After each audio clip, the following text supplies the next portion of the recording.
Saya Tifal Solesa melanjutkan Kompas Petang, Saudara.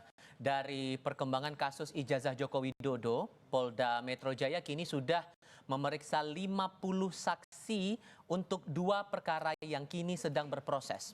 2 perkara itu yakni dugaan pencemaran nama baik dengan pelapor Presiden ke-7 RI Joko Widodo dan dugaan penghasutan dengan menyebar berita bohong atas ijazah palsu Jokowi dengan terlapor Roy Suryo CS. Menurut Polda, pelimpahan 5 laporan dari Polres ke Polda Metro Jaya juga sudah dilengkapi dengan keterangan ahli seperti Dewan Pers dan ahli digital forensik. Sebelumnya pada Selasa lalu, pelapor Roy Suryo CS Peradi Bersatu mendatangi Mapolda Metro Jaya untuk meminta penyelidikan laporan ijazah palsu dinaikkan ke tahap penyidikan. Untuk itu, Peradi Bersatu menyurati Kapolda Metro Jaya agar memberi atensi untuk percepatan perkara yang menyeret Roy Suryo CS itu. Ya, pasal yang kita laporkan. Tunjukin ya surat intinya. Ah, ya. Hah? Ya. Dengan tuduhan pelapor memiliki ijazah S1 palsu, skripsi palsu, berikut lembar pengesahannya. Laporan polisi dari pelapor Saudara Insinyur HJW. Penyelidik sudah memeriksa 49 saksi dalam tahap penyelidikan. Objek perkara yang kedua ini dasarnya 5 laporan polisi. Yang beberapa laporan polisi itu ditarik dari beberapa Polres. Objek perkaranya adalah menghasut orang lain untuk mengetahui menghasut orang lain untuk melakukan perbuatan pidana serta menyebarkan berita bohong yang disebarkan melalui media elektronik. Terlapornya adalah Saudara RS dan kawan-kawan. Penyelidik sudah melakukan pengambilan keterangan terhadap 50 saksi. Itu legal opinion yang sudah diterima juga 2 ya, dari Dewan Pers dan juga dari digital forensik.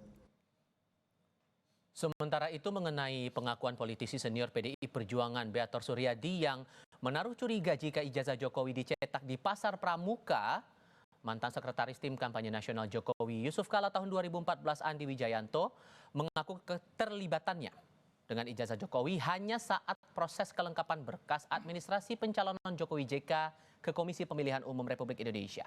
Andi mengaku melihat dan memegang langsung ijazah Jokowi dan Yusuf Kala. Berkas itu termasuk ijazah diterima KPU dan dinyatakan sah dan lengkap. Saat saya menjabat sebagai sekretaris tim kampanye nasional untuk Jokowi JK 2014.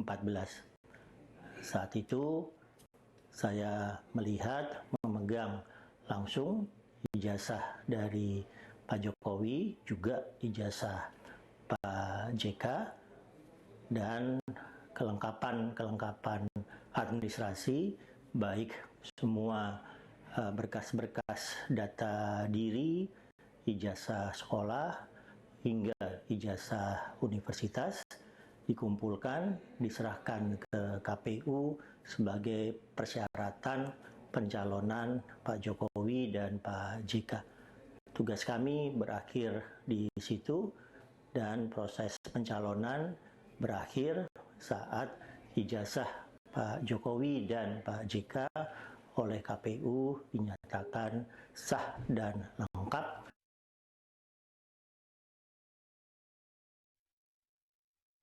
Sebelumnya dalam perbincangannya di Siniar atau podcast bersama Abraham Samad, mantan anggota DPR RI dari fraksi PDI Perjuangan Beator Suryadi menyebut kemungkinan ijazah Jokowi dibuat di Pasar Pramuka. Pasar Pramuka dikenal sebagai tempat jasa pengetikan skripsi maupun percetakan dokumen, namun pernah juga ditemukan jasa pembuatan sejumlah dokumen palsu di sana termasuk ijazah palsu.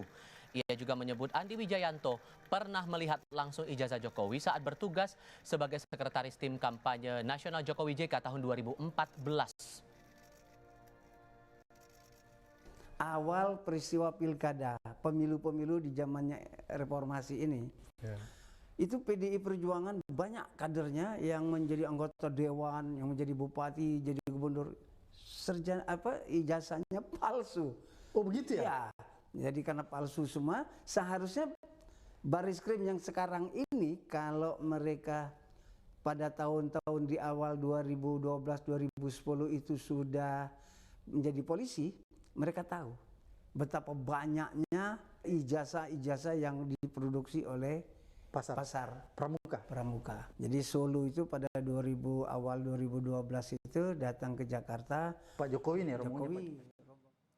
Setelah pengakuan Roy Suryo CS yang mengklaim ijazah Jokowi tidak identik dengan 3 ijazah pembanding dari Universitas Gadjah Mada, kini muncul pengakuan dari politisi PDI Perjuangan Beator Suryadi yang menaruh curiga ijazah Jokowi dicetak di Pasar Pramuka Jakarta saat hendak maju dalam kontestasi Pilgub DKI tahun 2012. Sudah bersama saya di studio kami 2 narasumber untuk mendiskusikan hal ini. Yang pertama, penuding ijazah palsu Jokowi, Roy Suryo, sekali lagi hadir di Kompas TV kali ini. Mas Roy, apa kabar? Alhamdulillah, selamat sore. Terima kasih sudah mau hadir bersama kami, dan hadir pula bersama kami Wakil Ketua Umum Jokowi Mania, Andi Azwan. Bung Andi, apa kabar?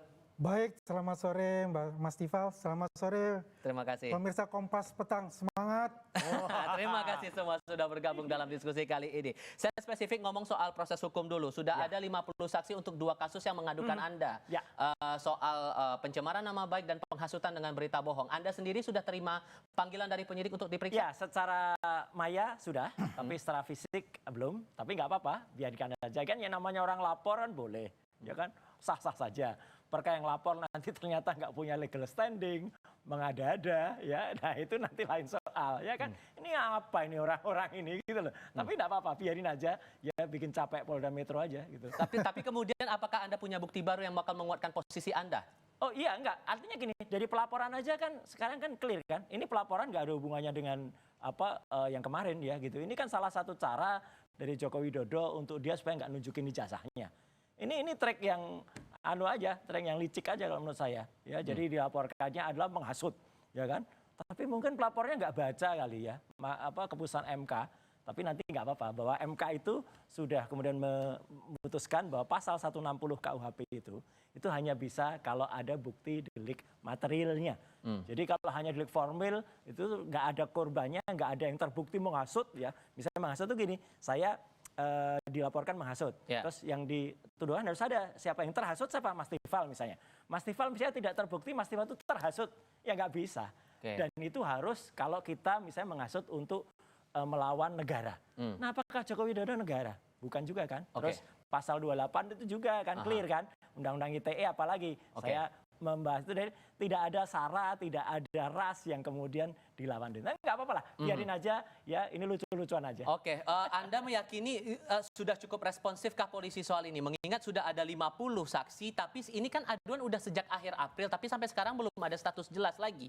Ya begini ya Mas Tifal ya, kalau kita lihat kan ini ada 6 LP, ya kan, 50 saksi, yang satu yang memang dari Pak Jokowi sendiri, yang lain kan dari relawan-relawan maupun simpatisan-simpatisan. Dan ini jelas, ini PMJ Polda Metro Jaya ini benar-benar bagaimana bisa merampungkan ini secara terang benderang ya. Artinya barang bukti maupun saksi-saksi itu ya benar-benar diperiksa dengan baik ya sampai nanti masuk ke penyidikan kan seperti itu. Ya apa yang dikatakan Bang Roy ya kita lihat saja seperti apa. Ini kan versinya beliau. Oke, tapi kan, sesungguhnya menurut Anda masih ada celah tidak untuk memperdebatkan soal ijazah ini? Tidak perlu diperdebatkan. Kita ikuti saja kan, semua ini sudah masuk ke mau masuk pro justisia kan, sudah masuk ke udah penyelidikan ini udah mau, menurut saya sudah tahap-tahap akhir. Ya kan? Tinggal disimpulkan oleh secara penyidik apakah ini perlu dinaikkan sebagai penyidikan atau perlu dikaji ulang kembali, kan kita serahkan kepada tim penyidik. Tapi kalau saya sih yakin itu akan maju ke penyidikan. Soal pernyataan Pak Beator beberapa waktu lalu, masalah ijazah Pak Jokowi diduga dibuat di Pasar Pramuka. Masuk akal nggak sih sebetulnya? Mas, kalau saya ceritain dan pemirsa Kompas ceritain ini akan mendapatkan berita yang sangat hangat. Saya beberapa menit yang lalu itu baru saja dari Pasar Pramuka. Ngapain? Wah, banyak sekali cerita dari sana. Tunggu saja tanggal mainnya nanti. Tapi poin yang mau Anda kejar apa? apakah benar pasar itu memang tempat untuk tujuan membuat ijazah yang kemudian ijazah palsu itu? Oke. Ya. Kemudian apakah masih ada orang-orang yang bisa bercerita soal ijazah aspal itu? Ya, jawabannya. Kemudian ada orang intelijen yang kemudian membentuk, masih ada nanti saksi-saksi yang akan mengungkap keterangan dari Pak Betor Suryadi. Oke, Jadi tahan dulu clear di situ. banget itu. Oke, sorry Itu saya clear tahan dulu di banget. situ. Ya. Anda mungkin akan menjelaskan lagi. Kita jeda sebentar. Kami segera kembali.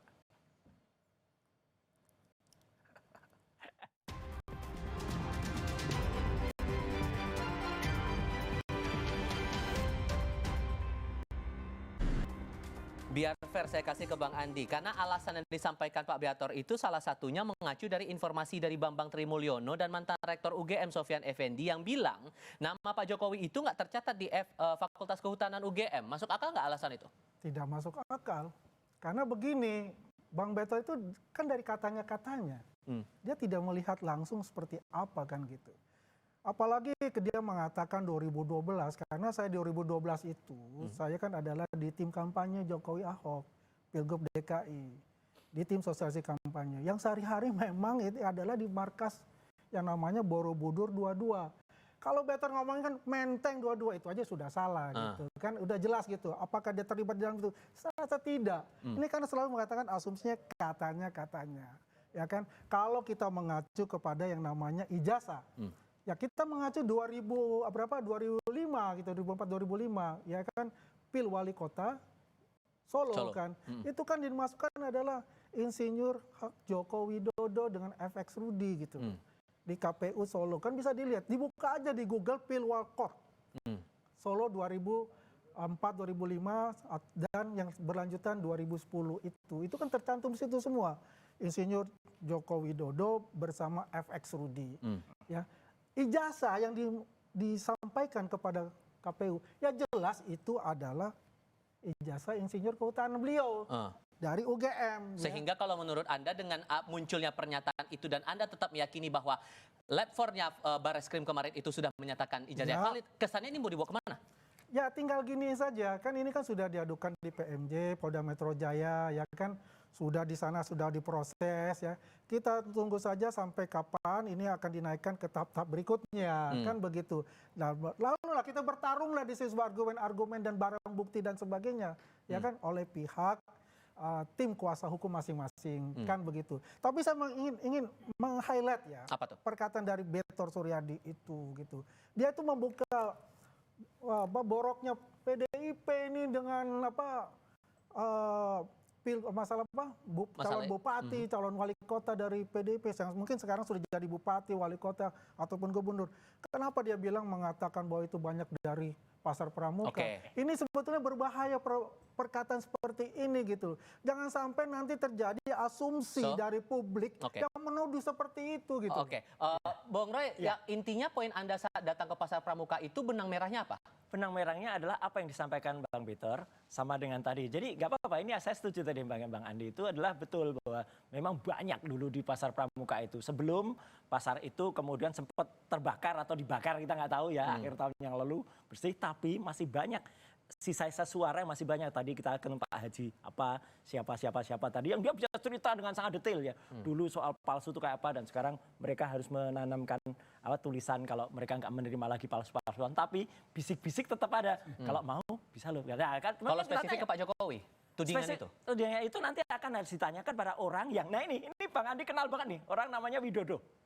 Jadi gini, ini akan ya insinyur ya lah, ini makin ada, saya setuju ya, Betor dihadirkan. Kemudian ada dua orang, ada Widodo, ada satu lagi namanya Denis siapa? Makanya itu. Denis Iskandar. Nah, Denis Iskandar itu sahabatnya Bang Andi semua. Itu dihadirkan ya. Kemudian kalau nanti Widodonya ketemu, lah Bang Andinya ini yang kemudian dihadirkan.